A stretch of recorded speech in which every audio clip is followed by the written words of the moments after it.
मी तुम्हाला एक त्यांनी पुरातन इतिहास सांगतो. नारदजी महाराज म्हणतात, अत्र ते कीर्तयिष्यामी इतिहासम पुरातनम. पुरातन असणार इतिहास सांगतो. यस्या श्रवण मात्रेनं पापहानी प्रजायते. त्याचं श्रवण केल्यानं सुद्धा त्यांनी पाप निवृत्त होता असा तो इतिहास आहे. सांगा म्हणले काय इतिहास आहे ते? म्हणजे तुंगभद्रा तटे पूर्वम अभूतत्पत्तन उत्तमम यत्र वर्णास्वधर्मेन सत्य सत्कर्म तत्परहा. हा एक नगर आहे जे तुंगभद्रा नदीच्या काठावर आहे. तुंगभद्रा तटे पूर्वम, पूर्व दिशेला त्यांनी पूर्व तटावरती एक उत्तम नावाचं नगर आहे. या उत्तम नगरामध्ये आणि त्या उत्तम नगराला ब्राह्मणांचं गाव म्हणलं जात होतं. अतिशय श्रेष्ठ असणारा हा गाव आहे. त्याच्यामध्ये यत्र वर्णास्वधर्मेन सत्य सत्कर्म तत्परहा. वर्णाश्रम धर्माचं पालन करणारे लोक त्या गावात आहेत. लोकांना आता वर्णाश्रम धर्म पाळावासा वाटत नाही. आता असं जर बोलायला लागलं तर कुठेतरी कायद्याचा कचाटा सुद्धा येऊ शकतो महाराज. पण फार जपून बोलायची वेळ आली. जसं त्यांनी LLB करत असताना कायद्याचा अभ्यास करावा लागतो ना, इथून पुढच्या काळामध्ये कीर्तनकारांना कीर्तनाचा अभ्यास बरोबर LLBचा अभ्यास करावा लागेल. म्हणजे लॉ पूर्ण करावं लागेल तर त्याला कीर्तन करता येईल. कोणत्या कायद्यात बसतं आपलं बोलणं, असं बोलल्यानं कोणता कायदा त्यांनी बिघडेल असा त्यांनी अभ्यास करावा लागेल, मग लोकांसमोर बोलावं लागेल. किती वाईट परिस्थिती आहे नाही. एका हिंदू राष्ट्रामध्ये आणि हिंदुत्वाविषयी जर बोलण्याचा प्रयत्न केला तर त्याच्यावर त्यांनी प्रश्नचिन्ह उभे केले जातात. त्याला बोलण्याकरिता प्रतिबंध घातले जातात. याच्यापेक्षा दुर्दैव काय असेल महाराज? हे दुर्दैव आहे आपल्या सर्वांचं. म्हणून त्यांनी आपण सजग झालं पाहिजे, सावध झालं पाहिजे. म्हणून आपल्याला व्यक्तीला स्वातंत्र्य असलं पाहिजे. म्हणून त्यांनी धार्मिक भावना दुखावता कामा नयेत महाराज. म्हणून आमच्या धर्माच्या विरोधात जर कोणी बोलत असेल, आमच्या शास्त्राच्या संतांच्या विरोधात जर कोणी बोलत असेल आणि आम्हाला जर त्याच्या विरोधात बोलणाऱ्या लोकांच्या समोर काहीच बोलता येत नसेल तर याच्यापेक्षा दुर्दैवी गोष्ट ती काय असेल महाराज? म्हणून शास्त्र त्याने सांगायचं आहे पण कायदा पाहून सांगायचं आहे. म्हणून वर्णाश्रम धर्माचा जास्त विस्तार मला करायचा नाही. म्हणून त्यांनी त्या नगरामध्ये वर्णाश्रम धर्माचं पालन करणारी मंडळी अशा पद्धतीनं राहत होती. त्याच गावामध्ये एक ब्राह्मण राहत होता. आत्मदेव पुरे तस्मिन सर्व वेद विशारद असणारा एक ब्राह्मण आहे त्या नगरीमध्ये. पुरे तस्मिन त्या नगरीमध्ये एक आत्मदेव नावाचा ब्राह्मण राहतो. तो कसा आहे त्याचं वर्णन सांगितलं. श्रौत स्मार्ते तो निष्णासू द्वितीय इव भास्करा. श्रौत आणि स्मार्त दोन प्रकारचे कर्म असतात. श्रौत कर्म म्हणजे श्रुतीनुसार केलेले कर्म. जसं कर्मकांड करत असताना दोन प्रकारचे मंत्र असतात. एक वैदिक मंत्र असतात, दुसरे पौराणिक मंत्र असतात. भूदेव वैदिक मंत्रानं पण पूजा करतात आणि पौराणिक मंत्रांनी पण पूजा करतात. जी वैदिक मंत्रानं केलेली पूजा असते त्याला श्रौत कर्म असं म्हणतात आणि पौराणिक मंत्रांनी केलेली जी पूजा असते त्याला स्मार्त कर्म असं त्यांनी म्हणतात. म्हणून श्रुती आणि स्मृती दोन्ही अंगाने त्यांनी भगवंताची पूजा केली जाते, करता येते. म्हणून हा जो ब्राह्मण आहे हा त्यांनी श्रौत स्मार्तेषु निष्णातो द्वितीय इव भास्करा. दुसरा सूर्याचा असावा एवढा तेजस्वी आहे असा असणारा हा ब्राह्मण आहे. आत्मदेव देवाच्या दयेनं त्याला सगळं मिळालेलं आहे. त्याच्याकडे धन आहे, संपत्ती आहे, सर्व गोष्टी आहेत. त्याला सुंदर असणारी पत्नी आहे. त्या पत्नीचं नाव आहे धुंदुली. ती तरुण आहे, सुंदर आहे. गडगंज असणारी संपत्ती ब्राह्मणाकडे आहे. पण हा मघाचा पण आहे. सगळं ब्राह्मणाकडे आहे. पण काय आता ब्राह्मणाला संतती नाही. त्या संततीच्या दुःखीनं त्याने प्रजा दुःखीनं कर्षिता. पण प्रजेच्या दुःखानं त्याने मला संतती होत नाही म्हणून दुःखी आहे महाराज. खरं सांगू का, ज्यांच्या जीवनामध्ये लवकर संतती प्राप्त होत नाही ते लोक स्वतःहून जास्त दुःखी होत नाहीत. त्यांना फारसं काही वाटत नाही महाराज. पण दुःख कशाचं असतं? दुःख लोकांचं असतं. लोकांना फार त्रास होतो महाराज. लोकांना जास्त वेदना असतात. एखाद्याचं लग्न झालं 2-3 वर्ष झाले आणि अजून जर संतती नसली की मग लोकांच्या पोटात कसंसं व्हायला लागतं. लोक चौकशा करायला सुरुवात करतात. बायकांना मोठा छंद असतो महाराज. लग्नाकार्यात गेल्यानंतर त्यांनी त्या एकमेकीवर बोलायला सुरुवात करतात. सासू जर सापडली की तिला हळूच बोलायला सुरुवात करतात. हिला माहीत असतं सगळं, अजून तिच्या सुनेला काहीच नाही म्हणून, तरी तिच्या कानात विचारते काही आहे का ग अजून, तुला काय करायचं, तुला काय करायचं. जर करता आलं तर चांगलं करावं ना महाराज. भला किसी का कर न सके तो बुरा किसी का मत करना. पुष्प नहीं बन सकते तो तुम काटे बनकर मत रहना. एखाद्याच्या जीवनात जर व्यथा असेल, एखाद्याच्या जीवनात जर दुःख असेल तर त्या दुःखाला वाढवण्याचा प्रयत्न करू नका, त्याला घालवण्याचा प्रयत्न करा. एखाद्याला संतती नसेल तर त्याच्यासमोर पुन्हा पुन्हा प्रश्न विचारू नका. उलट जर दिलासा देता आलं तर द्या. होईल ना? होईल ना, नक्की होईल. भगवान त्यांनी कृपा करील, संतांची कृपा होईल, अमुक कृपा होईल असं त्यांनी म्हणा. तुम्हाला निश्चित संतती होईल असं म्हणून त्यांनी प्रोत्साहन द्या. त्याचं त्यांनी अशा पद्धतीने मनोधैर्य खचू देऊ नका, चुकीचं त्यांनी करू नका. म्हणून लोक त्यांनी फार त्रस्त होते. म्हणे ब्राह्मणाकडे सगळंच आहे, फक्त ब्राह्मणाला संतती नाही. म्हणून लोकांच्या टोचण्या ऐकून ऐकून ब्राह्मण उद्विग्न झाला होता. हे बघा, आत्मदेव ब्राह्मण म्हणजे जीवात्मा. जीवात्मा. तुंगभद्रा नदी म्हणजे काय माहिती आहे? श्रेष्ठ कल्याणाचं साधन. मी तुम्हाला अंतर्गत भाव सांगतो आहे, लक्षपूर्वक ऐका. तुंगभद्रा नदी म्हणजे श्रेष्ठ कल्याणाचं साधन म्हणजे परमार्थ. त्याच्या ठिकाणी शेजारी असणारं उत्तम नगर. उत्तम नगर म्हणजे माणसाचं शरीर. माणसाच्या शरीरात आल्यानंतरच परमार्थाचं साधन प्राप्त करून घेता येतं. गाढवांना परमार्थ करता येत नाही. गाढवं कधीच परमार्थ करीत नाहीत. कुत्र्यांना तुम्ही ऐकतात ना सर्वजण, पण कुत्र्यांना परमार्थ करता येत नाही. कुत्रे कधीच परमार्थाच्या भानगडीत पडत नाहीत महाराज. कधी कुत्रे देवळात गेलेले पाहिले का? कधी कुत्र्यांनी, गाढवांनी, बैलांनी दिंड्या काढलेल्या पाहिल्या का तुम्ही? अजिबात नाही. बैल दिंडीत जातच नाहीत. तुम्हाला नाही कळत का? तुम्ही सुज्ञ आहात. हे बैलांचं काम नाही. हो, काही माणसाच्या योनीत जन्माला आलेले आहेत, पण बैलापेक्षा जास्त काम करतात. गाढवापेक्षा बेहत्तर आहेत महाराज. कुत्र्यापेक्षा खालची अवस्था होती. तुम्हाला माणसाला कुत्रे, गाढवण, बैल म्हणतो, खरंच ना? म्हणजे माणसाची योनी प्राप्त झालेली आहे मुक्त होण्याकरिता, देवाची प्राप्ती करून घेण्याकरिता. पण संपूर्ण जन्म बैलासारखा कष्ट करण्यामध्ये घालवतात. संपूर्ण जन्म गाढवासारखे ओझे वाहण्याकरिता घालवतात. चला ना कथेला, चला ना कीर्तनाला, आलो असतं बरं का. पण इथं घराला राखणच कोणी नाही. आता राखण करण्याचं काम कोण करतं? तुम्ही म्हणा ना. मग खरं सांगा तुम्ही आता त्याला काय म्हणायचं? तो मनुष्य योनीमध्ये जरी दिसत असला तरी सुद्धा प्रमाण सांगू का? कीर्तनकारानं सप्रमाण बोलत जावं, कथाकारानं, नाहीतर त्याच्यावर बला येण्याची दाट शक्यता असते. महाराज म्हणतात मनुष्य परी कुत्री ते मनुष्य रूपात त्यांनी दिसतात पण कुत्रीच आहेत महाराज. पण ते राखण करण्याचं का? जन्मभर संसाराचं राखण अशा पद्धतीने करतात. आणि म्हणून त्यांनी महाराज देवही विचार करतो की तुम्हाला माणसाचा जन्म दिला होता, तुम्ही बैलासारखं, गाढवासारखं, कुत्र्यासारखं जीवन जगले. मग महाराजांनी प्रमाण लिहून ठेवलं. ते म्हणले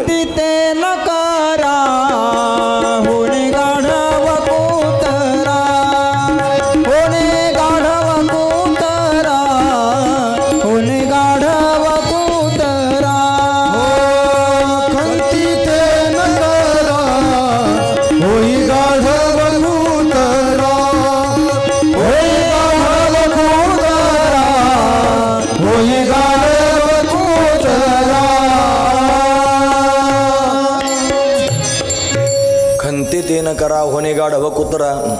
जर या मनुष्य जन्मात येऊन परमार्थ केला नाही, जर भगवंताची प्राप्ती करून घेतली नाही तर काही काळजी करू नका. काय होईल मग? होणे गाढव कुत्रा. पुढचा जन्म कुत्र्याचा नाही तर गाढवाचा भेटेल. महत्त्वाची गोष्ट आहे. असू द्या. म्हणून उत्तम शरीर आहे मनुष्य शरीर, उत्तम नगर.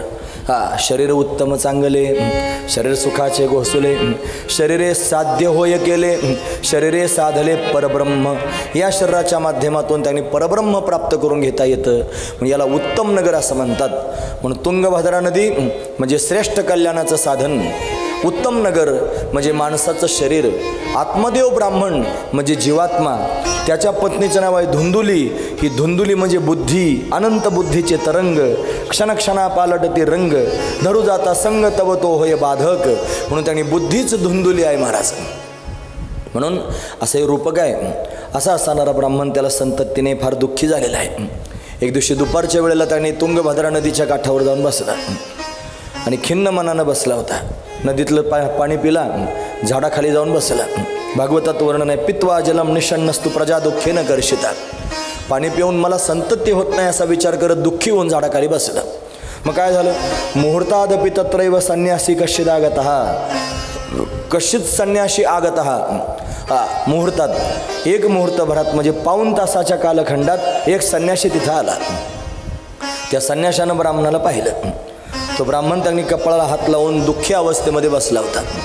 संन्यासी बोलू लागला, यतिवाच हे कथम रोदिषे विप्रत्वं का ते चिंता बलीयसी वदत्वं सत्वरं मह्यं स्वस्य दुःखस्य कारणं. हे ब्राह्मणा, का रडतोयस? कपाळाला हात लावून बसलायस, तुझ्या रडण्याचं कारण सांग. असं म्हणल्यानंतर त्या ब्राह्मणाला कोणीतरी जीवाचा सापडल्यासारखं झालं. तुम्ही ऐकतात ना सर्वजण, एखादं फार मोठं दुःख जीवनामध्ये असावं, त्या दुःखातून बाहेर पडण्याकरिता रात्रंदिवस प्रयत्न असावेत आणि त्याच्यात एखादा त्यांनी मनुष्य हितचिंतक सापडावा आणि त्याने सहज आपल्याबरोबर त्यांनी संवाद करून विचारावं, का हो, काय त्रास आहे, का बरं एवढे त्यांनी दुःखी झालेले आहात. याच्यात फार ताकद असते बरं का माणस. एखाद्या दुःखी व्यक्तीच्या जवळ जाऊन त्यांनी 4 शब्दाची सांत्वना देणं फार मोठी गोष्ट असते. म्हणून असं करत जावं कधीतरी. कोणी जर वयोवृद्ध असणारा मनुष्य असेल, त्याला आता फिरता येत नसेल, तो जर जागेवर बसून असेल, त्याच्या घरातून बाहेर जाता येत नसेल, तर आवर्जून त्याच्या शेजारी जाऊन बसावं आणि फार प्रेमाने विचारावं, बाबा कसे बरे तर आहात ना, चांगलं तर आहे ना, तब्येत चांगली आहे ना, असं त्याला आवर्जून त्याने विचारावं. 4 शब्द जर त्याने म्हाताऱ्या माणसाला तुम्ही विचारले तर त्याला फार समाधान वाटतं महाराज, फार आनंद होतो. त्याच्या चेहऱ्यावरचं समाधान तुम्हाला पुण्य प्राप्त करून देणार आहे. हे पुण्यप्राप्तीचं साधन मी तुम्हाला सांगतो आहे. पण 4 शब्द प्रेमाचे जर त्यांनी कोणाला तुम्ही विचारत असाल, त्याचं दुःख जर तुमच्या शब्दांमुळे जात असेल, तर तुम्ही त्यांनी पुण्याचे अधिकारी व्हाल. गरजेचं आहे. संन्याशानं ब्राह्मणाला विचारलं, का रडतोस ब्राह्मणा, सांग. कोणीतरी जीवाचा सापडला असं वाटलं, मग सांगायला सुरुवात केली. पण डायरेक्ट नाही सांगितलं महाराज, मला संतती नाही असं डायरेक्ट बोलला नाही ब्राह्मण. मग काय, फिरवून सांगायला सुरुवात केली. म्हणजे ताकाला जायचं आणि गाडगं लपवायचं, अशी म्हण आहे ना, ताकाला जायचं आणि गाडगं लपवायचं. असं झालंच तो खरोखर महाराज. एका मावशीला ताकाची आवश्यकता होती. शेजारणीकडं फार त्यांनी गाया म्हशी आहेत, तिच्याकडं ताक मिळू शकतं. डायरेक्ट कसं म्हणावं ताक पाहिजे म्हणून गाडगं हातात घेतलं, मागे असं लपवलं. मग तिच्या घरात घुसली. मग विचारपूस केली, कसं काय, बरं आहे का म्हणे, चांगलं आहे. बऱ्याच गाया म्हशी तुमच्याकडे आहेत म्हणे, फार आहेत. मग दूध दुभतं चांगलं होत असेल म्हणे, होतं ना. मग सगळं दूध त्यांनी बाजाराला पाठवता का नाही म्हणे, घरी पोरं खातात ना. घरी पण अशा पद्धतीने ठेवतं. मग सगळं खातात का पोरं? नाही म्हणे, थोडं शिल्लक राहतं. मग शिल्लक राहिल्याचं काय करता म्हणे, विरजन लावते. मग त्याचं दही होतं. मग काय करता म्हणे, त्यांनी मंथन करते लोणी होतं. मग काय करता म्हणे, त्याने तूप होतं, पोरं त्यांनी तूप खातात. मग दह्याचं मंथन केल्यानंतर त्याने लोणी प्रगट होतं. मग ताक होत असेल की नाही, होतं ना. मग ताक पोरं खातात का? लोणी खात नाही तर ताक कसे काय खातील? मग ताकाचं काय करता? कोणी खात नाही मग टाकून देतो. अहो, टाकायचं काय चांगलं असतं का? मग कोण घेईल त्या ताकाला? मला द्या ना. तुमच्या लक्षात आलं ना? असंच आहे. ताकाला जायचं आणि गाडगं लपवायचं. पण गाडगं घेऊनच गेली होती. ती ज्या वेळेला म्हणली ना ताक फेकून देते, त्यावेळेला गाडगं समोर गेलं. असं आहे. तसं मुलगा व्हावा अशी अपेक्षा आहे, संतती व्हावी अशी अपेक्षा आहे. डायरेक्ट म्हणत नाही. ब्राह्मणानं सांगायला सुरुवात केली. तो म्हणतोय, पाल्यते अमया धेनुसा वंध्या सर्वथा भवेत. महाराज, माझ्या घरी एक गाय आहे, ती गाय मी पाळतो आहे, पण त्या गायीला अजून वासरू झालं नाही. यो मया रोषितो वृक्ष सोपी वंध्यात्व आश्रय. म्हणून त्यांनी मी जे झाड लावतो, माझ्या दारात झाडं लावली आहेत फळांची, पण त्या झाडांना अजून फळंच आले नाहीत. अजून त्यांनी पुढचा मुद्दा सांगू लागले. मी माझ्या घरामध्ये जे फळं घेऊन येतो, यत फलम मदगृहायात तच्च शीघ्र विनश्यती. जी फळं मी घेऊन येतो ते लवकरात लवकर खराब होऊन जातात. आणि एवढं सगळं सांगून झाल्यानंतर हळूच त्यांनी सांगायला सुरुवात केली. माझी पत्नी, तिचं नाव धुंदुली आहे, ती तरुण आहे, ती फार सुंदर आहे, पण तिला अजून संतती झाली नाही. बघा, आधी सांगितलं गाईला वासरू होत नाही, मग सांगितलं झाडाला फळं येत नाही, मग सांगितलं घरातले आणलेले फळं खराब होऊन जातात, मग पुढचा मुद्दा सांगितला, माझी पत्नी त्यांनी तिला अजून संतती झाली नाही, हे माझं दुःख आहे. आणि असं म्हणून इति उक्त्वा सरोरोद्धच्च, असं म्हणून त्यांनी ब्राह्मण रडू लागला. रडणाऱ्या ब्राह्मणाकडे संन्याशानं पाहिलं. संतांचं हृदय मोठं कोमल असतं महाराज. संत हृदय नवनीत समाना, कहा कभी न परी कहे न जाना. निज परिताप द्रवही नवनीता, पर दुःख द्रवही द्रवही सुपुनीता. संत हृदय नवनीत समाना. संतांचं हृदय हे लोण्यासारखंच असतं महाराज. ते लगेच वितळतं, पघळतं. म्हणून साधूचं हृदय त्यांनी पघळलं. आणि या साधूनं त्याला उपदेश करायला सुरुवात केली. साधू म्हणला, ब्राह्मणा, संतती करता रडतो आहेस? कशाला रडतोस? संततीनं कोणाचं चांगलं केलं आहे? ज्यांना ज्यांना संतती आहे ना, त्यांच्या चेहऱ्यावर फक्त समाधानाचा मुलामा आहे महाराज. खरं समाधान नाही. आतमध्ये काय धवस आहे, झाकली मूठ 1.25 लाखाची आहे, भामटे सांगत नाहीत लोकांच्या समोर. खरंच आहे महाराज आहे. तुम्ही विचारा, तुम्ही नाही तर चौकशी करून बघायची. मग आपोआप बोलते होतात महाराज. असं त्यांनी होत असतं महाराज. ऐकतात त्या दृष्टांत आहे महाराज. माझ्याकडे दृष्टांत सांगायला वेळ नाही, पण ऐकतात त्या नावाचा दृष्टांत मला माहिती आहे. सांगू का तुम्हाला मी? 10 वाजेपर्यंत कथा करीन. ऐकायचं असू द्या, नाहीच सांगत जाऊ द्या. खरं काढायचं असेल तर काढता येत असते. सांगू का? 10 वाजेपर्यंत कथा सांगेन, चालेल? 2 जण चुलते पुतणे होते आणि चोर होते महाराज. चोर त्यांनी एका ठिकाणी डाका टाकला. एक म्हातारी एकटीच राहत होती गावाच्या बाहेर. तिच्या घरात घुसले, तिच्या गळ्याला चाकू लावला. तू कुठं तुझं धन आहे दाखव. म्हणलं की त्याने धनाचा डबा दिला, म्हणजे ते अलंकाराचं सोनं नाणं होतं, दिलं हातात. त्याच्यात बरेच चांदीचे त्यांनी अलंकार होते, सोन्याचे अलंकार होते. ते सगळेचे सगळे अलंकार 2 चोरांनी त्यांनी घेतले. चोर निघून गेले. चोर निघून गेल्यानंतर आजी आकांत करून रडायला लागली. सकाळ झाली, सगळं गाव त्यांनी जमा झालं. आता चुलता मोठा सुज्ञ होता. त्यानं पुतण्याला काही कळूच दिलं नाही, पण पुतण्यानं ते दागदागिने पाहिले होते. त्या सोन्याचे जास्त होते आणि चांदीचे कमी होते. चुलत्यानं त्यांनी सोन्याचे दागिने बरेचसे लपून ठेवले आणि चांदीचेच त्याला दाखवले. पुतण्या म्हणलं काहीतरी चुकतंय तात्या, काहीतरी घोटाळा आहे. म्हणे काय, मी काल जास्त सोन्याचे दागिने पाहिले होते आणि हे तू त्यांनी चांदीचे दागिने दाखवतो, काहीतरी चुकतंय. ते मला अरे नाही हेच आहेत.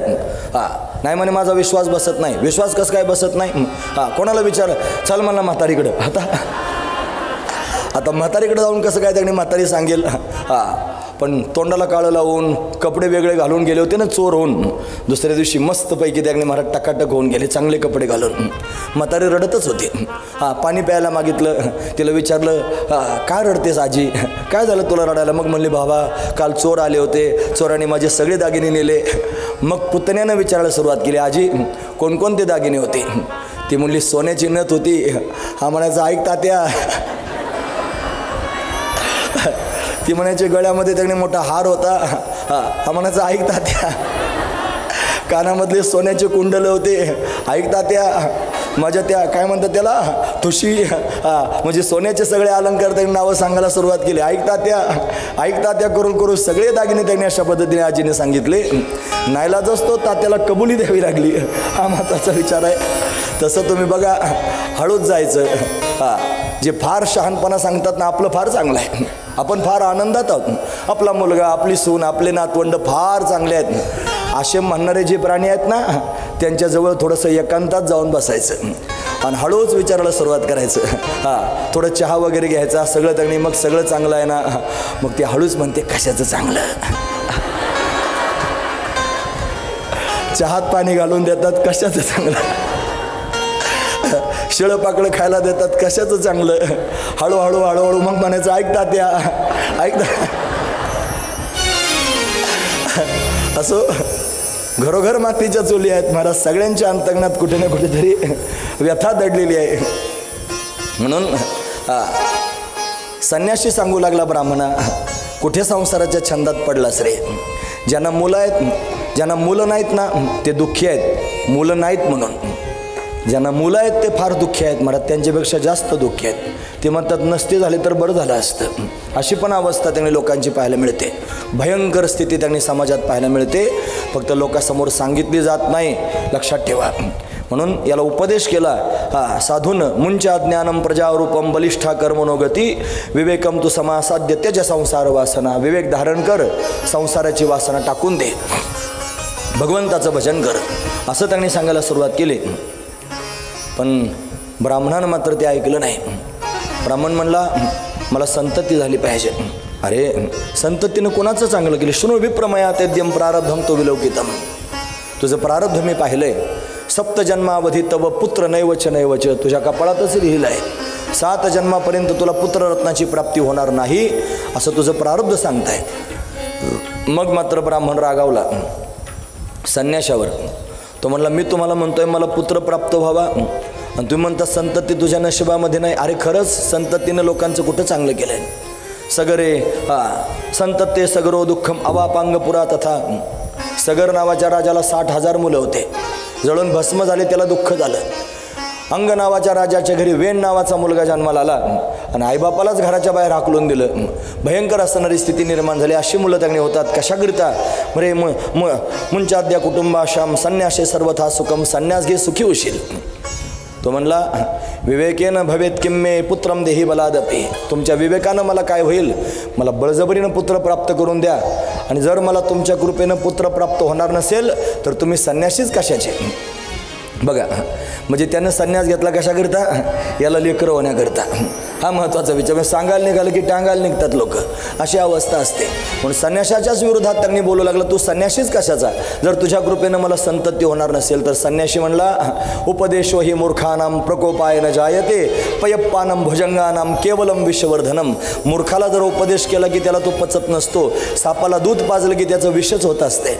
म्हणून मूर्खाला उपदेश करत जाऊ नये. क्रोधी अविश्वासी त्यासी बोध कैसा, व्यर्थ आपली वाचा शिनो नयनाथ महाराज वर्णन करून सांगतात. म्हणून याला त्यांनी उपदेश करण्यामध्ये काही अर्थ नाही. निमूटपणे झोळेमध्ये हात घातला, एक फळ त्यांनी काढलं आणि त्या संन्याशानं ब्राह्मणाच्या हातात देऊन टाकलं. तस्या गृहम समालोक्यम फलम एकम सदत्तवान, एक फळ देऊन टाकलं. इदम भक्षये पत्न्या त्वम तत्पुत्र भविष्यती, जर हे फळ तुझ्या पत्नीनं खाल्लं तर तिला पुत्र प्राप्त होईल. शब्द लक्षात ठेवा, इदम भक्षये पत्न्या त्वम, जर तुझ्या पत्नीनं फळ खाल्लं तर पुत्र प्राप्त होईल. ब्राह्मणानं फळ घेतलं, काही नियम सांगितले. काय नियम, सत्तम शौचम दया दानम एक भुक्तम तू भोजनम वर्षादपि स्त्रियाकारे तेनं पुत्रोती निर्मल. हा 1 वर्षभर तिनं व्रत करायचं आहे, एक भुक्त राहायचं. एक भुक्त म्हणजे दिवसातून एकदाच जेवायचं. फार कठीण प्रक्रिया असते महाराजी. दिवसातून एकदाच जेवण्याची, एकदाच जेवायचं. एक भुक्तम तू भोजनम, दया करायची, दान धर्म करायचा, सुचिरभूत राहायचं. मगाची जी शौच स्थिती वर्णन करून सांगितलं ना, सुचिरभूत राहायचं. 1 वर्ष जर असा नियम तिनं पाळला, तिनं पुत्रोती निर्मला, हा तिला निर्मल असणारा पुत्र प्राप्त होईल असं सांगितलं. ब्राह्मणाला आनंद झाला. ब्राह्मण घराच्या दिशेने घाईघाईनं जाऊ लागला. त्याची पत्नी धुंदुली तरुण आहे, तिच्याविषयी विशेष शब्द इथं वापरला. तरुणी कुटीला तस्य सख्यग्रे चरुरोध. आनंदानं ब्राह्मण घरी आलेला आहे. हा स्वारी फार आनंदात आहे. काय झालं, चांगला शिदा मिळाला का, दक्षिणा मिळाली का, असं त्यांनी म्हणून पुन्हा पुन्हा विचारणा करू लागले.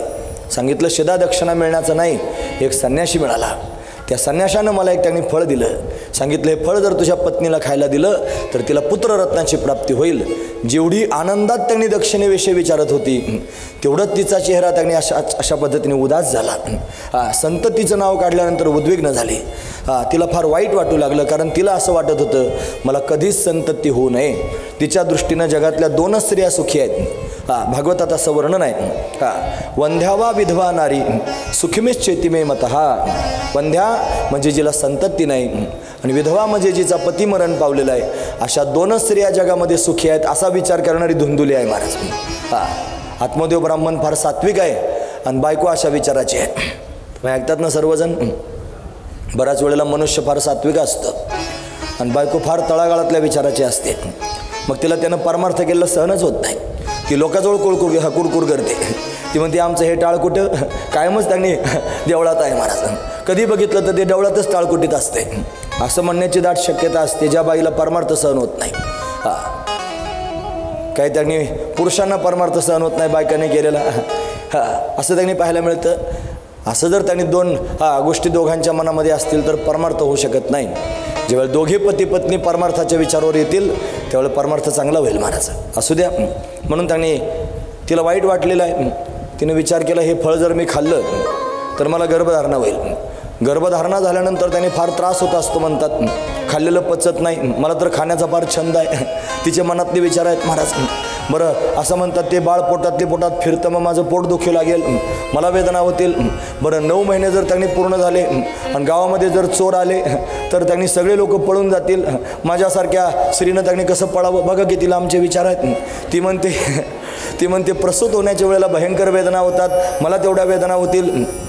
बरं प्रसूत झाले, त्या मुलाला लहानचं मोठं करत असताना केवढ्या वेदना असतात. चोपदार काठी घेऊन उभाचा असतो. चोपदार म्हणजे सासूबाई, हे खाऊ नको, ते करू नको, अमक्या पाण्यात हात घालू नको, असं त्यांनी महाराज सतत होत असते.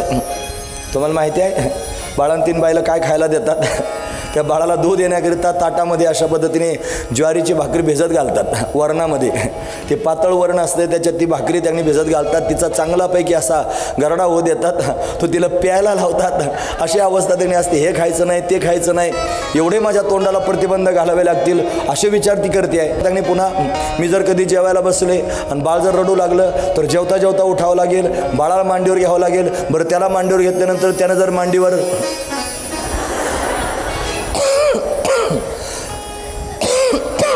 असे ऐकणारी माणसं असली पाहिजेत. शब्दसुद्धा न सांगता कळालं पाहिजे काय म्हणणार आहे. जर बाळानं त्याने असं केलं मग काय करायचं. एवढे विचार केले. तिने विचार केला हे फळ खायचंच नाही. तिची बहीण तिच्या घरी आली. एकदा भगिनी तस्यात तिच्या घरी त्यांनी बहीण आली. ही उदास झाली होती. का उदास झालीस म्हणून विचारलं. सांगितलं आमचे हे त्यांनी तुंगभद्रेच्या काठावर गेले होते. एक संन्यासी भेटला. त्या संन्याशाने एक फळ दिलं. मला फळ खाण्याकरता सांगितलेलं आहे आणि मला ते फळ खाण्याची इच्छा नाही. असं म्हणल्यानंतर तिची बहीण रडायला लागली. तिला विचारलं का रडतेस. ती म्हणली तुझं घर धनधान्यानं त्यांनी गच्च भरलेलं आहे, त्याच्यामध्ये खायला कोणी नाही. आणि माझं असं आहे मला 6 लेकरं आहेत, मी 7व्यांदा गर्भवती आहे आणि माझ्या घरात खायला दाणासुद्धा नाही. अशी त्यांनी माझी अवस्था झालेली म्हणून मी रडते आहे.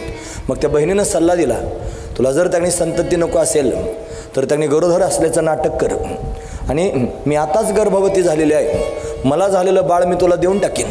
माझा पती धनाचा मोठा लालची आहे, तुझ्याकडे फार जास्त धन आहे, तू ते धन माझ्या पतीला देऊन टाक, मी मला झालेलं बाळ तुला देऊन टाकेन. असं 2 बहिणींनी ठरवलं.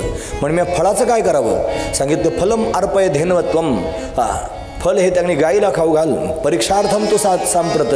मग त्या संन्याशाची परीक्षा घ्यायचं ठरलं की खरंच फळ काही कामाचं आहे का. मग ते फळ गाईला खाऊ घातलं महाराज.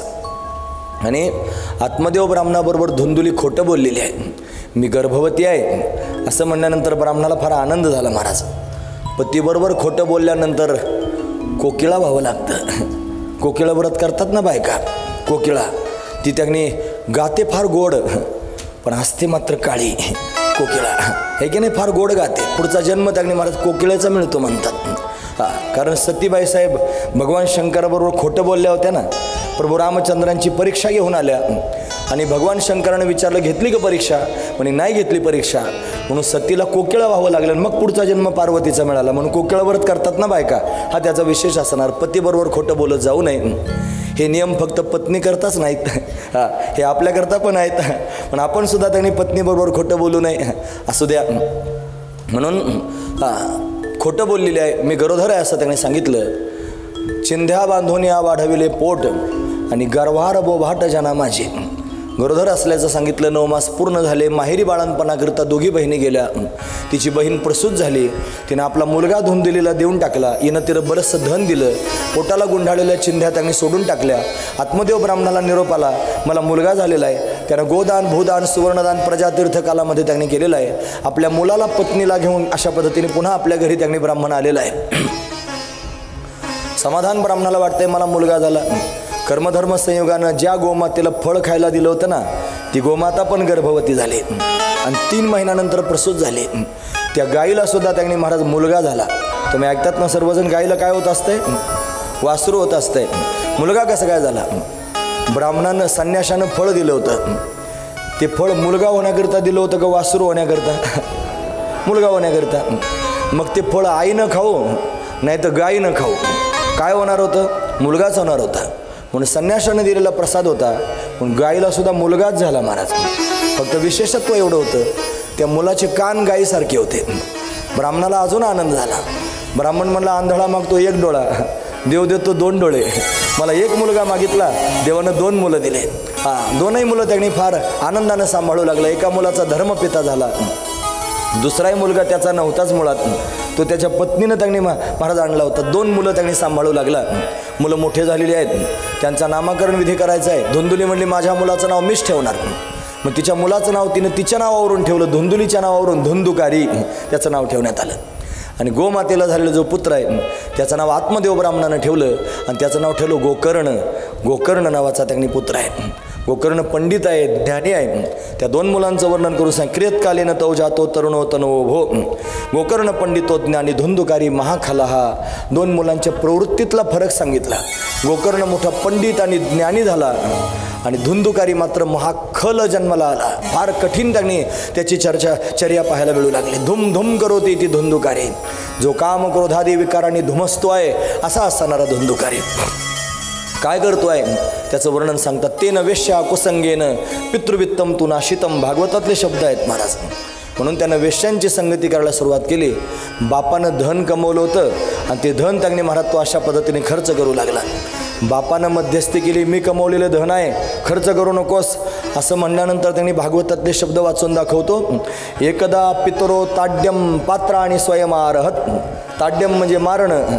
एकदा त्यानं स्वतःच्या बापाला स्वतःच्याच हातानं मारलं.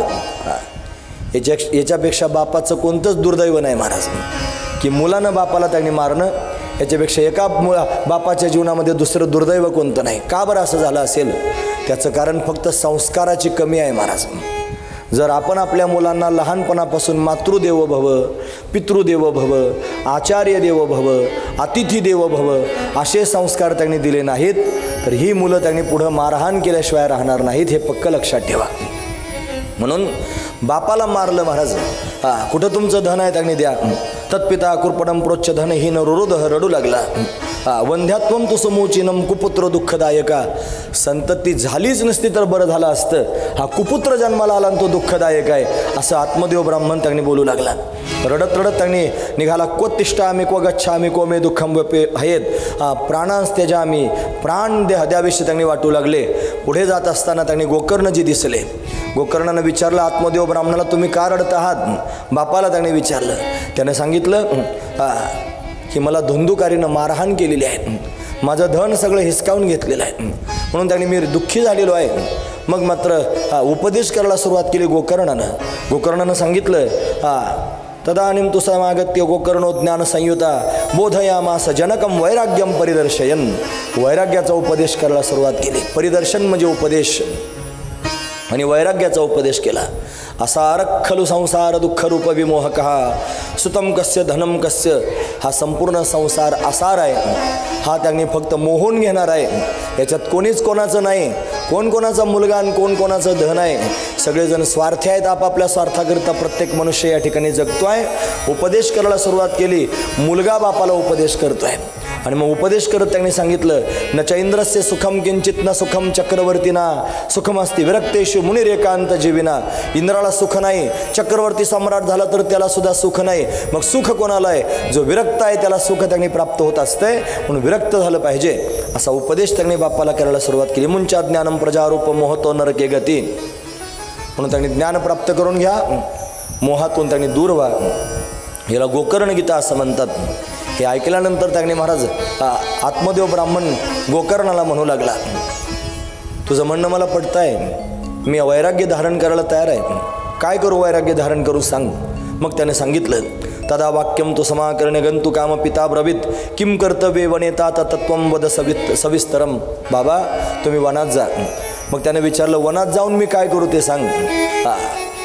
तुम्ही ऐकतात ना सर्वजण. तो संन्यासी भेटला होता ना फळ द्यायच्या आधी, तो काय म्हणत होता? वनात जा, तपश्चर्या कर, माझ्याबरोबर चल, फार समाधानी होशील. आता मुलगा काय सांगतोय? वनात जा, तपश्चर्या कर. आता तयार झाला महाराज. त्यावेळेस नाही तयार झाला. का बरं माहिती आहे का? एक मन आहे बाजारात, लातो के भूत बातों से नाही मानते. समजून सांगून जमलं नाही महाराज, त्याला लात बसली पोराची, मग ते संसार सोडण्याकरता तयार झाला. हा महत्वाचा विचार आहे.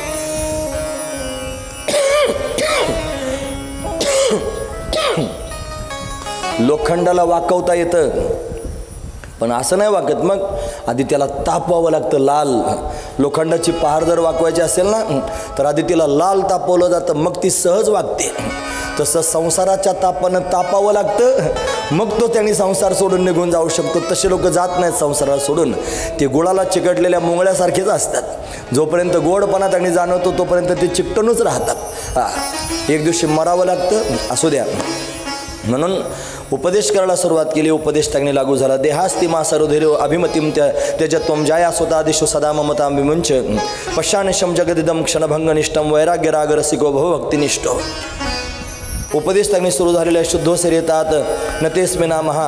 आता त्याच्यात फार विस्तार आहे महाराज. तेवढा जर मी तुमच्यासमोर सांगेन तर आज पण महात्म्य पूर्ण व्हायचं नाही.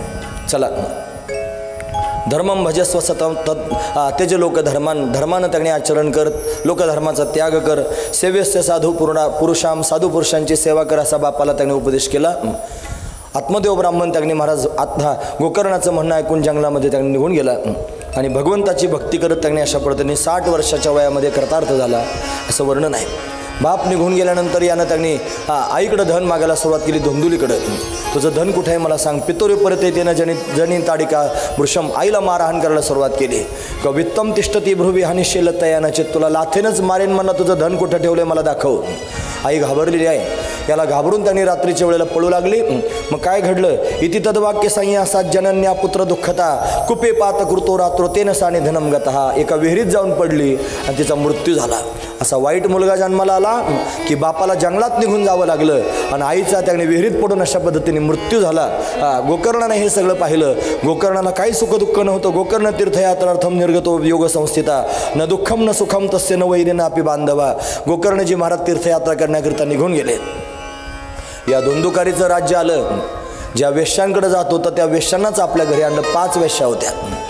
या 5 वेश्या म्हणजे पंचविषय आणि धुमधुम करणारा त्यांनी हा धुंदुकारी आहे. म्हणून त्यांनी शब्द स्पर्श रूप रस आणि गंध ह्याच 5 वेश्या आहेत. आणि त्यांच्या संगतीमध्ये जीव अशा पद्धतीने अडकून विषयाची संगती नाश पावणे निश्चिती. म्हणून त्यांनी नाश प्राप्त होत असतो विषयाच्या संगतीनं. म्हणून त्यांनी हा धुंदुकारी विषयामध्ये अडकलेला आहे. त्या 5 स्त्रियांनी असा विचार केला की हा धन चोरून आणतोय. जर राजाला हे कळालं, राजा धन पण घेऊन जाईल, याला पण घेऊन जाईल. दोघांपैकी एक काहीतरी वाचवलं पाहिजे. मग काय करावं. याच्यासारखे आपल्याला अजून भेटतील, धन भेटणार नाही. याला मारून टाकलं पाहिजे. म्हणून त्यांनी मला त्या 5 स्त्रियांनी मिळून त्याला अशा पद्धतीने पकडलं. फाशी देऊन मारण्याचा प्रयत्न केला, मरेना. खाली उतरवला, बांधून टाकला. गळा दाबून तोंड दाबून मारायचा प्रयत्न केला, मरेना. मग आरडाओरडा करत होता. जळते निखारे म्हणजे विस्तव आणला, त्याच्या तोंडात विस्तव टाकला, सर्वांगावर विस्तव अशा पद्धतीने ठेवला आणि त्रस्त होऊन त्यानं स्वतःचा प्राण सोडून दिला. त्याचा मृत्यू झाला. त्याच्यावर उत्तरक्रिया झाल्या नाहीत. त्याच घरामध्ये खंदक खणला, त्याच्यात पुरून टाकला. ते धन घेतलं आणि त्या बायका निघून गेल्या महाराज.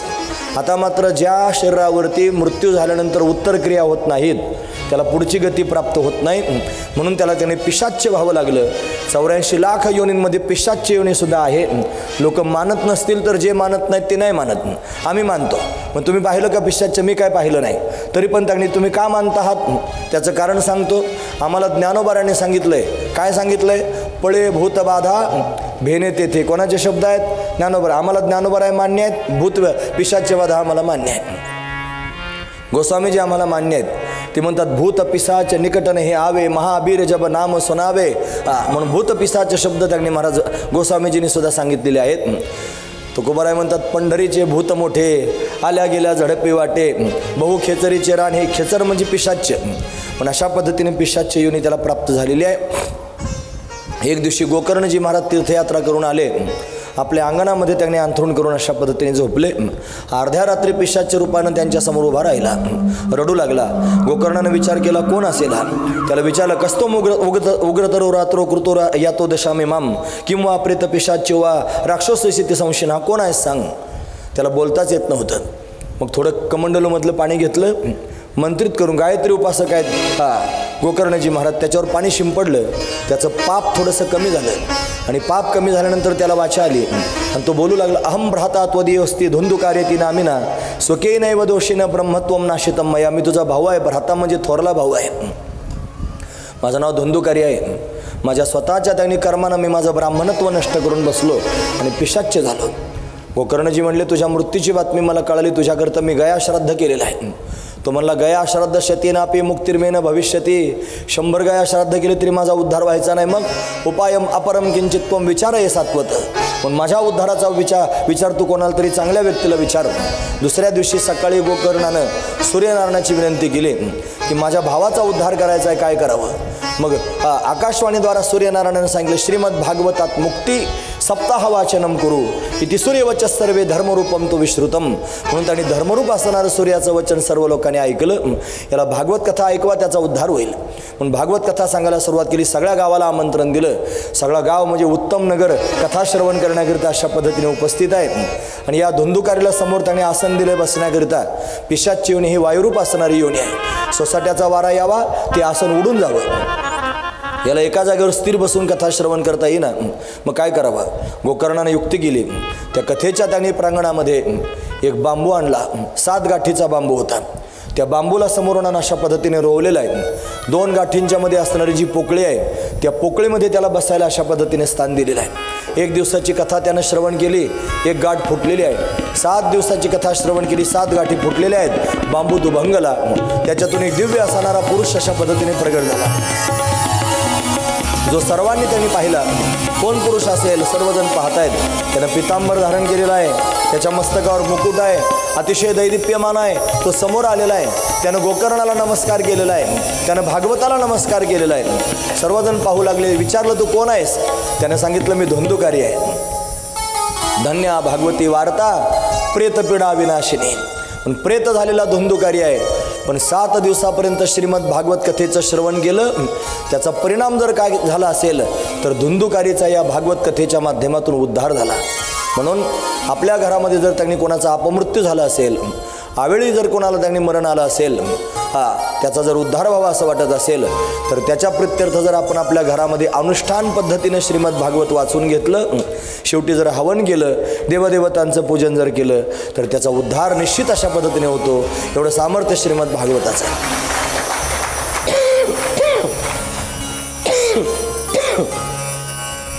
गोकर्णाला फार समाधान वाटलं महाराज. धुंदुकारीचा उद्धार झाला. त्याला घेण्याकरिता विमान आलं. विमानात बसून तो जाणार आहे. इतक्यात त्याने गोकर्णानं त्या विमानातल्या पार्षदांना थांबवलं. थांबा म्हणे. का? कथा तर सगळ्या गावातल्या लोकांनी ऐकली. मग विमान एकच आलं. सगळ्या लोकांना का बरं विमान आलं नाही? ते म्हणले, श्रवणस्य भेदेने फलभेदोत्र संस्थित.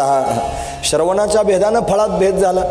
पण यानं जशी कथा ऐकली तशी कोणीच नाही ऐकली. म्हणजे त्यानं कशी ऐकली? म्हणे 7 दिवसापर्यंत हा झोपलाच नाही. तुम्ही ऐकता सर्वजण? 7 दिवस झोपलाच नाही. 3 तासाच्या कथेत आपण 6 वेळेला झोपतो, अशी अवस्था होती. म्हणून त्यांनी 7 दिवस झोपलाच नाही. यानं 7 दिवस पाण्याचा थेंबसुद्धा घेतला नाही. अन्नाचा कणसुद्धा त्यांनी घेतला नाही. सूर्योदयापासून सूर्यास्तापर्यंत कथा श्रवण केली. आणि कथा विराम झाल्यानंतर कथेचं मनन केलं. आणि ते मनन त्याचं पूर्ण झाल्या कारणानं निधिध्यासन झालं आणि भगवत रूपता प्राप्त झाली. एवढं सामर्थ्य या कथेचं आहे. पण भागवत कथा त्यांना अशा पद्धतीने श्रवण केली. गावातल्या लोकांनी तशी ऐकली नाही. म्हणून त्यांना विमान आलं नाही. याला विमान घेण्याकरिता आलं.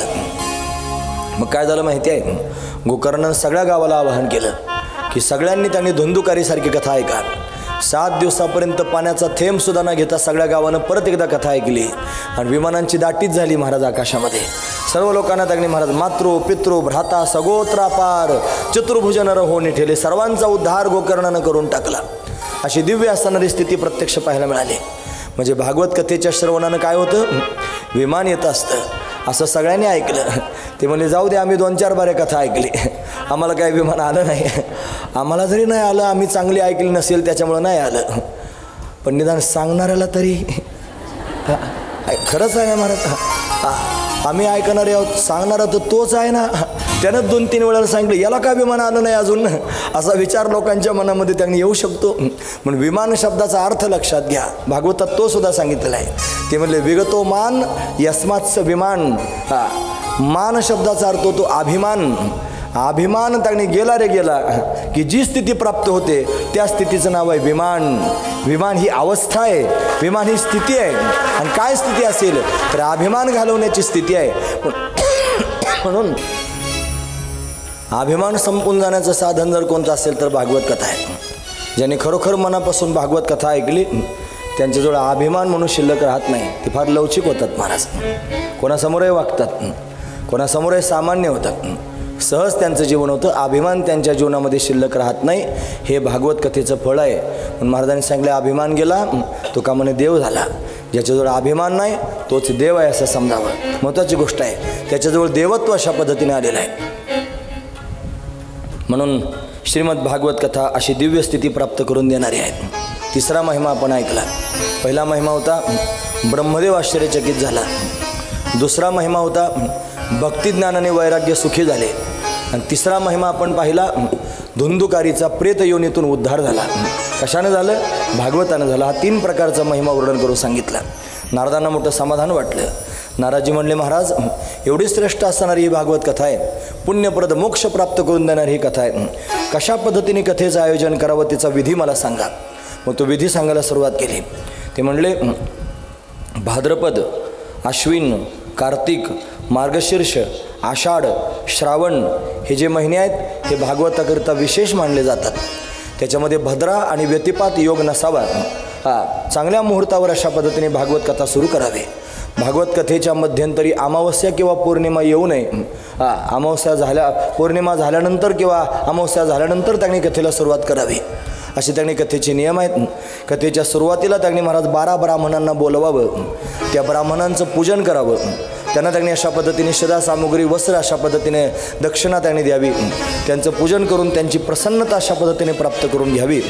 कथेच्या सुरुवातीला 12 वेळेला ओम नमो भगवते वासुदेवाय मंत्राचा जप करावा. कथा त्यांनी सांगण्याकरिता सांगणारा कसा असावा? विरक्तो वैष्णवो विप्रो वेदशास्त्र विशुद्धीकृत दृष्टांत कुशलो धीरा वक्ता कार्योती निस्पृहा.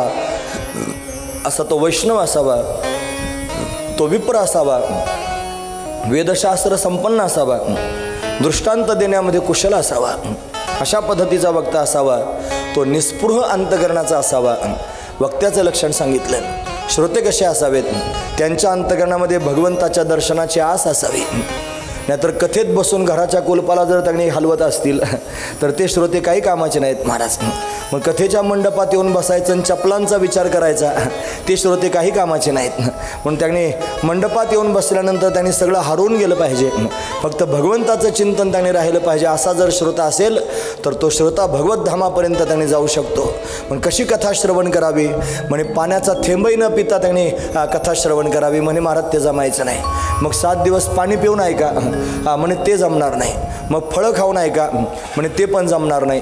मग 1 वेळेला जेवण करा, 1 वेळेला फळं खा, ते जमणार नाही. मग 2 वेळेला जेवा, पण कथा ऐका, म्हणे ते पण जमणार नाही. मग 3 वेळेला खा, पण कथा ऐका. ते जमत नसलं तर कथेला येतानाच खिशात शेंगदाणे फुटाने घेऊन या. बुवा इकडे इकडे पाहायला लागले की 2-2 दाणे तोंडात टाकत राहा, पण कथा ऐका. असं नाही भागवतात सांगितलं, पण ऐका, हे माझं म्हणण्याचं तात्पर्य आहे. म्हणून अशा पद्धतीने कथा श्रवण करावी. श्रोता कसा असावा, वक्ता कसा असावा. कथा सूर्योदयाला सुरू करावी, सूर्यास्तापर्यंत सांगावी. आपलं त्याच्या उलट आहे, आपण सूर्यास्त झाल्यावर सांगायला सुरुवात करतो. आपल्या सवडीवर असणारी कथा ही कथा नाही महाराज, हे निवळ प्रवचन आहे कथेचं. अशी त्यांनी कथा नसते. असो तुम्हाला एवढं चांगलं नियोजन केलं तरी बाबा कुरकुर करतोय. आपलं वेळेनुसार चाललेलं आहे. खरं तर कथा सूर्योदयाला सुरू करून सूर्यास्तापर्यंत सांगावी असा नियम त्यांनी कथेचा आहे. कथा सांगणाऱ्याचं मुख कोणत्या दिशेला असावं, ऐकणाऱ्यांचं मुख कुठं असावं, या सगळ्या गोष्टींचा त्यांनी विधी वर्णन करून सांगितलं. हे सांगतात नाही कुठेतरी एक चमत्कार घडला. शांत शीतल त्यांनी वारा आला. कुठून त्यांनी शांत शीतल वारा येतो हे पाहिलं. तत्रा 16 वर्षिक सदा व्यासात्मजो ज्ञान महाब्दी चंद्रमा. कथावसाने निजलाभ पूर्णा प्रेमना पठन भागवतम शनै शनै. समोर शुकाचार्य महाराजांचं आगमन झालं. नारदजी मुख्य यजमान आहेत. शुकाचार्यांचं स्वागत केलं. उंच आसनावर त्यांना बसवलं. सनकादिकांना आनंद झालेला आहे. शुकाचार्य महाराजांना प्रवचन करायला सांगितलं. शुकाचार्य प्रवचन करत आहेत. धर्म प्रोज्झित कैतवत्र परमो निर्मत्सराणाम सताम वेद्यम वास्तवमत्र वस्तु शिवदम तापत त्रयोन्मूलनम श्रीमद्भागवते महामुनिकृते किंवा परेश्वरः. असं भागवताचं वर्णन श्री शुकाचार्य महाराज करून सांगतात. श्रीमद्भागवतम पुराण तिलकम यद वैष्णवानां धनम यस्मिन् पारमहंस्यमेकममलं ज्ञानं परम गीयते यत्र ज्ञान विराग भक्ति सहितं नैष्कर्ममाविष्कृतं तच्छृण्वनं प्रपठनं विचारणं परो भक्त्या विमुच्यते नरः. असा भागवताचा महिमा शुकाचार्यांनी सांगायला सुरुवात केली. आणि मग शेवटी त्यांनी सांगतायत सत्स्वर्गे सत्येचे कैलासे वैकुंठे नासे अमृतः अत पिबंतु सद्भाग्या मामा मुंचत गर्हिचित. हा जो भागवताचा रस आहे हा त्यांनी स्वर्गात प्राप्त होत नाही. हे भागवताचं रसपान सत्यलोकात होत नाही, कैलासात होत नाही, वैकुंठात सुद्धा भागवत मिळत नाही. हे मृत्यूलोकात मिळतं. पण आपण सर्वजण भाग्यवान आहोत की या भागवतामृताचं आपण पान या मृत्यूलोकामध्ये त्यांनी अशा पद्धतीने करतो आहोत. असं भागवताचं श्रेष्ठत्व शुकाचार्य महाराज सांगतात. त्यांचं प्रवचन पूर्ण होतं नाही कुठे, तर अजून एक चमत्कार झाला. दिव्य आणि वातावरण निर्माण झालेलं आहे. सर्व ऋषीमुनी संत महापुरुष एकत्र आलेले आहेत. सनकादिक संत उंच आसनावर आहेत.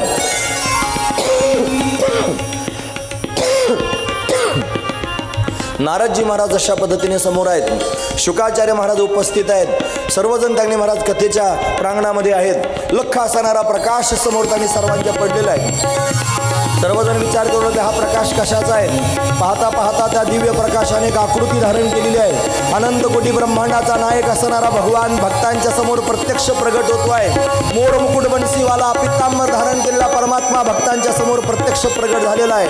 सर्व भक्त त्यांनी भगवंताकडे पाहत आहेत. चतुर्भुज आहे भगवान, शंख चक्र गदा पद्म भगवंतानं धारण केलेला आहे.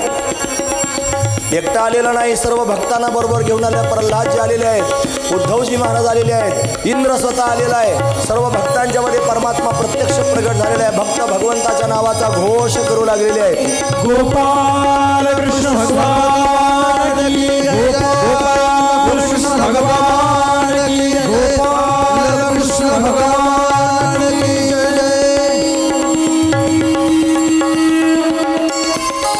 जगन्यंता परमात्मा भक्तांच्या समोर प्रत्यक्ष प्रगट झाला. भक्तांना फार आनंद झाला. सर्वजण भगवंताच्या छंदामध्ये नाचू लागले. भागवतात वर्णन आहे. प्रल्हाद स्थालधारी तरल गीत तयाच्या उद्धव कांस्यधारी विनाधारी सुरर्षी स्वर कुशलतया राग करता अर्जुनोद्भूत इंद्रवादी मृदंगम जय जय सुकरा कीर्तते कुमारा यत्राग्रे भगवत वक्ता रसरचनया व्यासपुत्रो बभूव. प्रल्हाद स्थालधारी प्रल्हादजी महाराज टाळी वाजू लागले. उद्धव कांस्यधारी उद्धवानं टाळ वाजवायला सुरुवात केली. विनाधारी सुरर्षी देवर्षी नारद विना वाजू लागले. स्वरकुशलतया राग करता अर्जुनोद्भूत अर्जुन राग रागिनी गाऊ लागला. इंद्रवादी मृदंगम इंद्र मृदंग वाजू लागलेला आहे.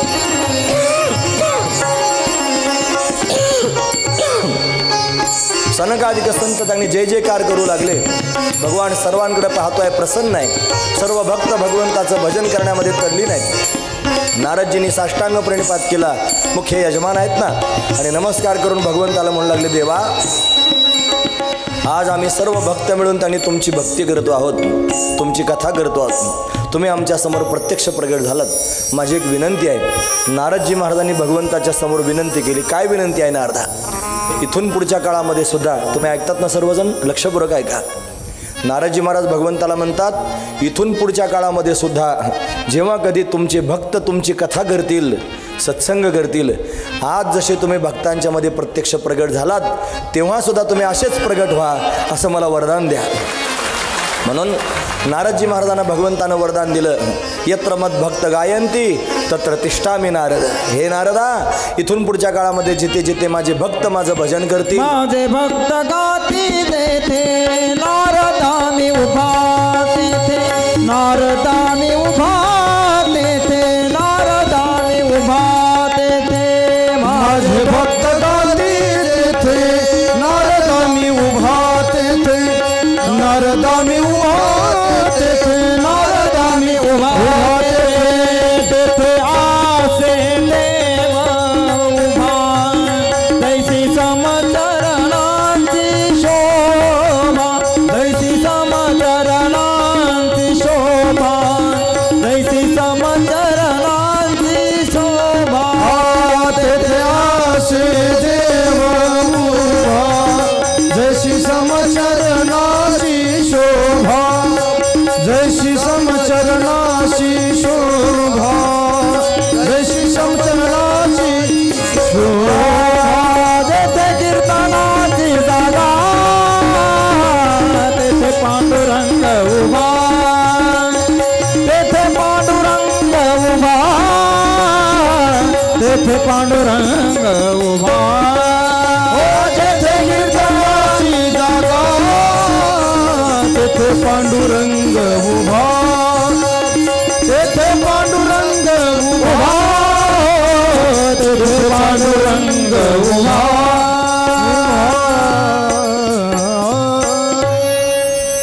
जेथे कीर्तनाची जागा तेथे पांडुरंग उभा. नका पाहू कोठे, करा हरिकथा, तेथे अवचिता प्रगटेल. कुठं पाहायला जाऊ नका, हरिकथा करा, भगवान तिथं प्रत्यक्ष प्रगट होईल. माझे भक्त गाती जेथे, नारदा मी उभा तेथे, मी प्रत्यक्ष त्या स्थानावरती उभा आहे. म्हणून आजही त्याने आपण भगवंताची कथा करतो आहोत. नारदाला भगवंतानं जे वचन दिलेलं आहे ते वचन भगवान पूर्ण करतो आहे. आणि आज सुद्धा भगवान आपल्या डोळ्यासमोर जरी दिसत नसला तरी प्रत्यक्ष या कथेमध्ये उभा आहे आणि तो त्याने आपल्या सर्वांना कथेचा आनंद देतो आहे. असो पण अशा पद्धतीने भगवंतानं वरदान देऊन टाकलेलं आहे. भागवत महात्म्य या ठिकाणी पूर्ण होत आहे. अंतिम उपदेश श्री सुतजी महाराज करतात, असारे संसारे विषय विषसंगा कुलधिया. म्हणून उपदेश त्यांनी पूर्ण झाला. 6 अध्याय त्यांनी पूर्ण झालेले आहेत भागवत महात्म्याचे. भागवत महात्म्य या ठिकाणी पूर्ण झालेलं आहे. भागवतामध्ये 12 स्कंद आहेत, 335 अध्याय आहेत आणि 18,000 श्लोक आहेत. एवढा त्यांनी भागवताचा विस्तार आहे. भागवताच्या प्रथम स्कंदामध्ये आपण आज पदार्पण करणार आहोत. माझ्याकडे 7 मिनटं बाकी आहेत. त्या 7 मिनटामध्ये त्यांनी, राजाकडे जसे 7 दिवस होते माझ्याकडे 7 मिनटं आहेत. त्या 7 मिनटामध्ये बरंच काय मला अजून तुमच्यासमोर त्यांनी सांगायचं आहे. आता मी सरळ त्यांनी सांगतो आहे, आज बरंचसं सांगून व्हायला हवं होतं. न जाणो का बरं त्यांनी रमून कथा सांगण्याची इच्छा मला होती आहे. पण ती रमून सांगतो आहे, पण जर पूर्ण नाही झाली तर हे रमणं पुढे मला महागात पडणार आहे. असू द्या. म्हणून त्यांनी पुढे जाण्याचा प्रयत्न करतो आहे. प्रथम स्कंद, याला अधिकार स्कंद असं म्हणतात, याला तत्वशुद्धी असं पण नाव आहे. त्याच्यामध्ये 19 अध्याय आहेत. या 19 अध्यायांमध्ये आणि अधिकार सांगितला. भगवंताच्या प्राप्तीकरिता अधिकाराची आवश्यकता असते. 3 प्रकारचे अधिकारी असतात, कनिष्ठ अधिकारी, मध्यम अधिकारी आणि उत्तम अधिकारी. सांगणारा आणि ऐकणारा, भागवत कथेचा वक्ता आणि श्रोता, दोन्ही त्यांनी 3 प्रकारचे अधिकारी आहेत. 3 प्रकारच्या कथा आहेत. एक कथा त्यांनी महाराज जी यज्ञांग कथा, दुसरी कथा लोककल्याण कथा आणि तिसरी कथा मोक्ष कथा. यज्ञांग कथा म्हणजे काय, एखाद्या यज्ञाचं आयोजन करावं आणि त्याच्यातून थोडासा वेळ शिल्लक असावा, मग उरलेल्या वेळात केलेली कथा त्याला यज्ञांग कथा असं म्हणतात. ही कनिष्ठ कथा आहे. लोककल्याण कथा, लोकांच्या कल्याणाकरता केलेली कथा, ही लोककल्याण कथा त्यांनी आहे.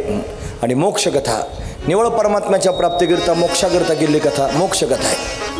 म्हणून 3 प्रकारचे त्याने श्रोते आणि वक्ते आहेत. श्री सुतजी महाराज आणि शौनकजी महाराज हे त्यांनी कथा श्रोता वक्ता आहेत, कनिष्ठ आहेत.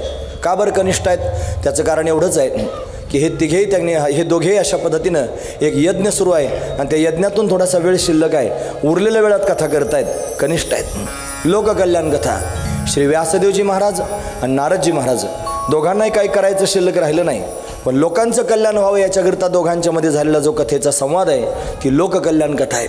आणि मोक्ष कथा, राजा परीक्षित आणि शुकाचार्य महाराज या दोघांना सुद्धा भगवंताच्या भेटीची आस आहे, पण भगवत चिंतनाकरताच भगवंताची केलेली कथा ही मोक्ष कथा आहे, पण ती श्रेष्ठ असणारी कथा आहे. अशी श्रेष्ठ कथा आपल्याला त्यांनी पाहता येऊ शकते.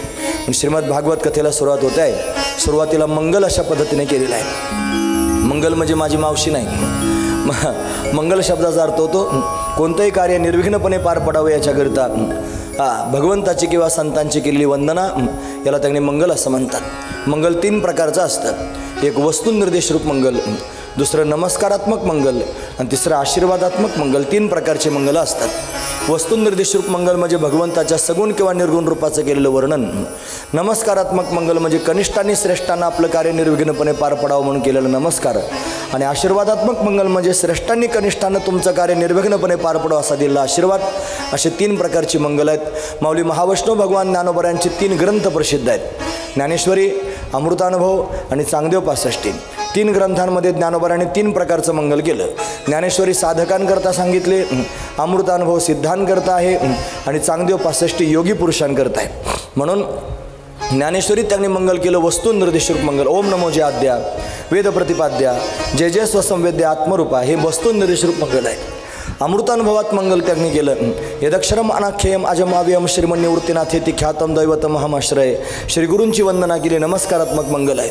आणि चांगदेव 65मध्ये ज्ञानोबराय आशीर्वाद देतात. स्वस्ति श्री वटेशू जो लपोनी जगदा भासू दावी मग ग्रासू प्रगटाला करी, आशीर्वादात्मक मंगल आहे.